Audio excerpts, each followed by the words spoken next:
Il contrasto tra i due consiglieri del comune di Chioggia e della regione Veneto, Montanariello e Dolfin, si mostra anche nelle considerazioni che sono state fatte a seguito della vicenda che ha visto un autista a CTV colpito, sembrerebbe, da una biglia di acciaio. Un atto molto grave, così lo giudica il consigliere della Lega, Liga Veneta Marco Dolfin, di cui però non va incolpata la regione per non aver votato un ordine del giorno, come sembra stia facendo il consigliere Dem Jonathan Montanariello. Dolfin ribadisce il rischio corso dall'autista e dai passeggeri che dalla vicenda sono usciti incolumi e da capire meglio cosa è effettivamente accaduto, afferma Dolfin, augurandosi che l'uomo possa tornare presto al suo lavoro e che il responsabile della vicenda venga individuato. Tornando a Montanariello, Dolfin rimanda al mittente le esternazioni che il collega ha fatto nei confronti della regione, attenta sia alla tutela dei lavoratori che alle aziende a cui è affidato il trasporto pubblico locale.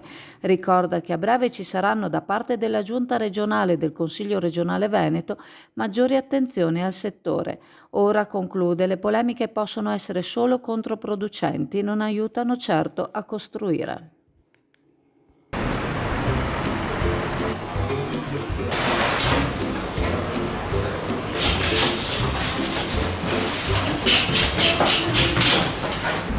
Ciao a tutti, allora Leo è ritornato, è una delle pizze più buone di Chioggia, sono la più buona rispetto agli altri amici pizzaioli che ci sono e niente, ogni tanto un po' di pizza fa bene, si mangia dolcissima, si scioglie in bocca.